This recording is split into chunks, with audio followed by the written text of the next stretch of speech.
네, 오늘은 또 이거 성북동에서 네, 모임을 갖는데 또 멀리까지 와주셔서 감사해요. 또 낯선 길이라 오시는데 불편하셨을 수도 있는데 네, 오늘은 또 특별히 이제 수사원에서 장소 빌려주셔가지고 저희가 오늘 여기에 모였습니다. 오늘 이제 벌써 9번째 더라고요. 그래서 우리가 오늘 주제는 조선 대목구 설정에 관한 내용입니다. 그래서 이 조선 대목구 설정과 또 드디어 우리 조선 땅에 선교사가 입국을 하게 되는데 그 과정, 그 선교사가 입국하기까지 얼마나 고된 여정을 보내야 했는가. 네, 그래서 이 조선 대목구를 위해서 제가 있지 않습니까? 저를 보내주십시오라고 또 이제 기꺼이 이 조선으로 와주셨던 우리 선교사들에 대한 이야기를 오늘 한번 나눠보도록 하겠습니다. 먼저 이제 조선 대목구 설정에 관한 내용을 보도록 할게요. 우리가 이제 1784년에 이제 천주교회가 시작이 되었습니다. 세례식과 더불어서 그 과정을 우리가 지금까지 쭉 보아왔죠.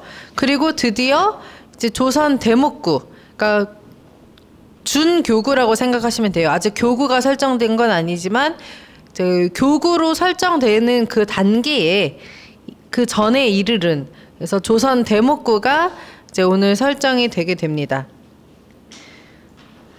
그래서 그 배경에는 우리가 지난 시간 보았던 이제 성직자 영입 운동의 그 이제 정하상 성인과 유진길 성인 이분들이 굉장히 노력을 많이 하셨어요.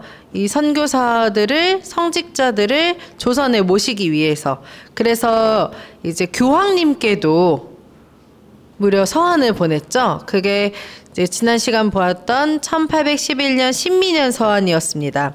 그리고 이때에 선교사를 모시는 데에는 또 아쉽게 실패했지만 그 후로도 우리 조선 신자들이 계속해서 노력을 했어요. 그래서 1824년 혹은 1825년에 작성이 된 또 유진길 서한. 당시 유진길 서한은 움피에르스 신부님이 또 여기에 의견서를 첨부해서 교황청에 다시 보내면서 이제 조선 대목구가 설정되는 그 주초가 놓이게 되었습니다. 그렇게 이런 배경 속에서 또 당시 유럽 세계교회 로마 교황청은 또 어떤 단계에 있었느냐. 이제 유럽 교회가 여기도 굉장히 힘든 시간을 거쳤어요. 프랑스 혁명과 나폴레옹 전쟁을 겪으면서 굉장히 힘든 시간을 가졌지만 이런 전쟁이 끝난 이후에 안정화의 단계에 들어가면서 교회 재건을 위한 노력이 유럽 교회에서도 그런 움직임이 있었습니다. 이때에 교회 재건이 막 분주해지면서 사제직을 희망하는 성소가 많이 늘어났어요. 그리고 특별히 선교를 지원하는 사람들이 많이 늘어났다고 합니다. 그러면서 1822년 5월 3일에 전교회가 설립이 되었는데요. 이 전교회는 이제 평신도들이 자발적으로 선교사들을 후원하는 단체를 만든 거예요. 그래서 바로 옆에 사진에 보이는 이제 폴린 마리 자리코가 1822년에 전교회를 설립을 했는데요. 이 전교회는 선교사들을 후원을 하면서 회원들은 매일 주모경을 바쳤다고 합니다. 매일 주모경을 바치고 그리고 성 프란치스코 하비에르 저희를 위하여 빌어주소서 라고 이 선교사들을 위한 기도를 매일 봉헌을 하고 또 각종 선교 단체를 후원하는 그러한 역할을 바로 전교회에서 했다고 합니다. 그래서 이 전교회는 나중에 이제 교황 비오 7세의 인준을 받았고 또 이제 오른쪽 아래 보시면 저희 전교회 연보라고 있어요. 이제 전교회 연보는 그 선교 활동에 관한 소식을 전해주는 그런 잡지 같은 거였습니다. 그래서 이때의 유럽 교회에서는 해외 선교에 대한 열기가 굉장히 이제 커졌다고 해요. 그런데 거기에다가 이제 우리 조선 교우들의 서한이 전달이 되면서 조선 교회에 대한 관심이 늘어났을 것이다라고 보고 있어요. 그리고 이 전교회는 이제 그 후에 교황청 포교 성성과 또 연계가 되면서 이게 1822년에 설립이 됐잖아요. 이제 100년이 되었던 1922년에는 이제 교황 창립 기구로 이게 전환이 되면서 교황청 소속이 된 거예요. 그래서 현재도 지금까지도 있는데요. 이제 교황청 전교기구, 이제 한국 지부도 있죠.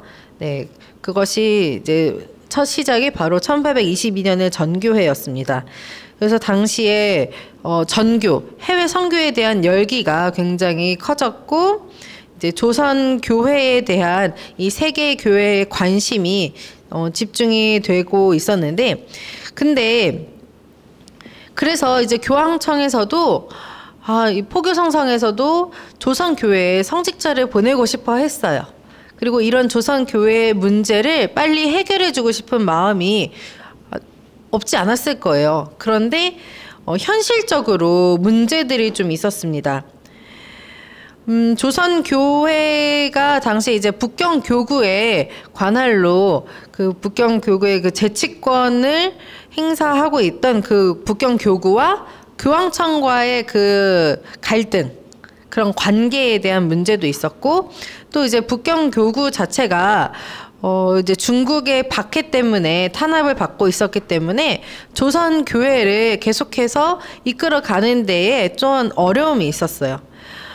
그리고 그런데 이제 이런 북경 교회 자체가 조선 교회를 이끌어 가기에는 현실적으로 어려운데, 거기에 더불어서 이제 파드로아도라고 이제 보호권, 선교 보호권과 관련한 교황청과의 이 문제 때문에도 사실상 조선 교회에 그렇게 선교사를 보내는 것이 조금 관계적으로 어려운 일들이 있었습니다. 이제 그 파드로아도 보호권에 대해서 한번 좀 보도록 할게요. 이 보호권이 무엇인가 하면은, 이제 당시에는 포르투갈 선교사들과 스페인 선교사들이 보호권, 재치권을 행사를 하고 있었는데요. 이제 신대륙이 발견된 후에, 이 프린트도 함께 보시면요, 신대륙이 발견된 후에 스페인과 포르투갈 국왕에게 교황청에서 이제 해외 선교를 목적으로 이제 선교사 선발권, 배치권, 그리고 식민지 교회 설립권, 주교 후보자 제청권 등 여러 그 권한을 부여를 했습니다. 사실 이게 처음에는 해외 선교의 그 활성화를 위한 목적이었는데, 초기에는 이게 잘 시행이 되었지만 차츰 가면 갈수록 이 16세기 이후에는 자국의 이익이 우선시 되면서 이 보호권이 이민족을 정복하고 또 식민지 지배를 하는데 정당화되는 그런 수단이 되고 말았습니다. 그러니까 이게 남용이 되었던 거죠. 그렇기 때문에 이 교황청의 영향보다는 그 스페인이나 포르투갈 그 국왕, 왕의 그 영향력이 좀 더 컸고, 그러다 보니까 수도회와의 그런 불화가 없을 수가 없었습니다. 그래서 교황청 안에서는 이런 보호권에 대한 역할이 많이 이렇게 남용이 되다 보니까 그런 보호권을 제한하고, 또 선교 활동의 순수성으로 돌아갈 수 있도록, 그리고 일관된 선교를 위해서 어떤 다른 기구가 필요하다는 것을 인식하고 있었어요. 그래서 이 조선교회도 마찬가지로 조선교회 문제를 해결하기 위해서는 이 재치권을 행사하고 있었던 북경 교구의 그 권리를 침해하지 않으면서 조선교회를 포교 성성 아래에 두는 방안을 강구해야만 했었습니다.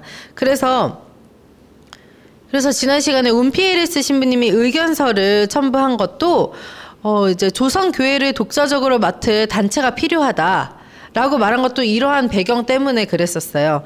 그래서 교황청에서는 이제 포교성성에서 조선을 독자적으로 담당할 선교 단체들을 물색하기 시작을 했습니다. 이런 것들이 사실은 되게 어디에서나 그런 관계적인 게 참 문제가 되는 것 같아요. 이때 예수회랑 파리예방 전교회에 이 교섭을 시도를 했었는데 이런 보호권이 참 문제가 됐던 게 무엇이냐면은 포르투갈이나 스페인의 왕들이 자신들이 이제 맡겨진 그 지역 내에서 왕 자신이 파견한 선교사 외에는 다른 누구도 그 관할 내에서 선교 활동하는 것을 허락하지 않았어요. 여기에는 교황청도 그런 힘을 발휘할 수가 없었습니다.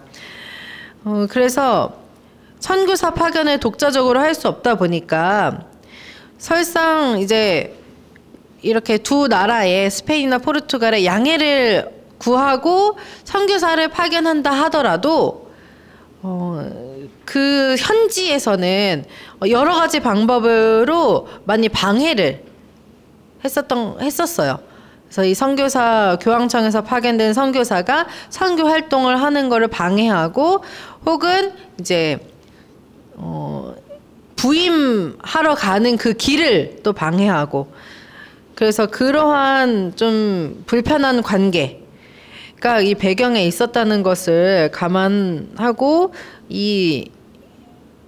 이것은 우리 조선 대목구가 설정되는데도 문제가 있었기 때문에 그런 배경을 이해하고 보시는 게 좋겠습니다. 그래서 교황청 포교성상에서는 이제 예수회에서는 이 일을 거절을 했어요. 선교사가 없고 또 이제 예수회가 해산됐다가 다시 선교 활동 시작한 지 얼마 되지 않았기 때문에 그러한 여력이 되지 않았고 파리예방 전교회와 이제 교섭을 하게 되었습니다. 이 파리예방 전교회 자체가 그 설립된 취지가 이런 선교 보호권과 충돌하지 않는 범위에서 그런 범위에서 이제 대목 교황 대리 감목을 육성하고 아시아 지역에 파견하는 데에 그런 설립 취지가 있었기 때문에 우선적으로 이제 파리예방 전교회가 굉장히 교황청 방침에 가장 충실한 전교 단체였었어요. 그래서 파리예방 전교회에 조선 선교를 맡아달라는 그런 부탁을 하게 되었습니다. 여기서 우리가 잠깐 다시 보면은 그 프린트도 보시면은 그 대목, 우리가 오늘 조선 대목구가 설정이 되는데 이 대목이 무엇인가 한번 보도록 할게요. 교황 대리 감목을 대목이라고 하는데 이 대목에게 주어진 지역이 대목구예요. 이 보호권 조약 때문에 그 지역에 정식 교구를 설립하는 것은 불가했어요. 그래서 준교구 차원의 대목구를 이제 설정을 하게 되었는데 아무래도 이 보호권 때문에 그 지역의 그 지명을 그 대목구장에게 줄 수가 없어서 이제 사라진 지역, 예전에는 있었지만 지금은 사라진 지역의 명칭을 그 대목구장 주교에게 주었다고 해요. 그래서 제가 이걸 보면서 이제 브리기에르 주교님도 그렇지만 앵베르 주교님도 그렇고 이 말이 계속 나올 거예요. 갑사의 명의주교로 되었다라는. 그래서 명의주교라는 건 이제 주교는 보통 이제 이 관할 구역이 있잖아요. 근데 이 보호권 때문에 그 보호권 때문에 그 지명의 이름을 지역을 줄 수가 없으니까 예전에는 있었지만 사라진 지역을 그 대목구 주교들에게 부여를 한 거예요. 그래서 갑사라는 것이 예전에는 있었지만 사라진 지역인 거예요. 그래서 이 갑사의 명의주교라는 이제 대목구장에게 주어지는 그런 이름이었습니다.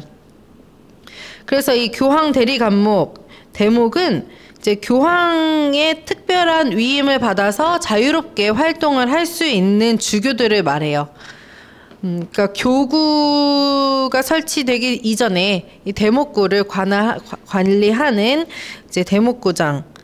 그래서 오늘 우리가 보게 되는 초대 대목구장인 브리기에르 주교님도 바로 이러한 갑사의 주교 명의 주교로 성성이 되는 그런 부분이 있었습니다. 그래서 이 파리예방 전교회가 이 아시아 지역 선교사 파견을 목적으로 설립이 되었기 때문에 이제 포교 성상에서 파리예방 전교회와 교섭을 시작을 했는데요. 당시에 파리예방 전교회가 이 선교사들을 파견하는 데에 많이 이렇게 선교사 파견이 늘어나고 있었던 시기였어요. 그래서 계속해서 파견 인원이 증가했고 이제 1827년에는 뭐 시암, 통킹, 코친차이나 사천 등 48명이나 선교사 활동을 하고 있었다고 합니다. 그래서 활발하게 선교사 활동을 하고 있었기 때문에 포교 성성에서 이곳 파리예방 전교회에 이제 서한을 보냈어요. 당시에 포교 성성 장관이 이제 카펠라리 추기경님이셨습니다. 카펠라리 추기경님이 이제 파리 신학교 장상인 이제 랑글로아 신부님에게 서한을 보냈어요.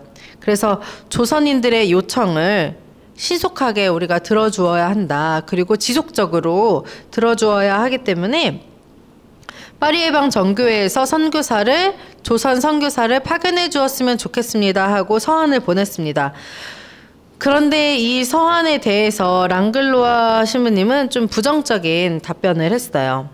우리 회원 숫자도 이제 좀 많지가 않고 또 그러한 새로운 선교지를 감당할 만큼 우리가 이제 그 재정적으로도 조금 어렵다. 그래서 이런 부정적인 답변을 하고 또 랑글로아 신부님이 자신이 독단적으로 이걸 결정하기가 어렵기 때문에 좀 어렵다. 그래서 그 조선으로 입국하는 그 입국 방법 길도 좀 불확실하고 그리고 과연 장상들이 동의할지 모르겠다라고 조금 애매모호한 부정적인 답변을 했어요. 그래서 그 후에 다시 또 한 번 서한을 보내서 문의를 하니까 이제 랑글로아 신부님이 또 입국로의 안정성을 좀 확인해야 된다고 우리가 정보가 너무 없다 이러면서 좀 이렇게 탐탁치 않은 그런 답변을 했습니다. 그런데 또 아주 거절은 하지 않았던 것 같아요. 그래서 계속해서 그런 접촉을 시도를 하면서 파리예방 전교회에서는 1828년 1월 6일에 공동 서한을 이렇게 발송을 했습니다. 회원들에게. 그러니까 이 포교 성성에서 이러한 조선 선교지를 맡아달라는 제안이 왔다. 이거에 대해서 어떻게 생각하느냐 하는 그런 회원 전체에게 공동 서한을 발송을 했습니다. 그러면서 이 서한 안에 이것을 받아들이기에는 우리가 선교사가 부족하고 재정적으로도 부족하고 이제 그러한 어려움 때문에 조금 고려를 해봐야 될 것 같다라는 그런 부정적인 그런 의견을 이렇게 공동 서한으로 발송을 했습니다. 그래서 파리예방 전교회와의 교섭은 뭔가 연기되는 것처럼 그리고 무산되는 것처럼 그렇게 보였어요. 그런데 이때 누가 등장하십니까? 그쵸. 오늘의 주인공 브리기에르 주교님이 이제 등장을 하게 되셨습니다.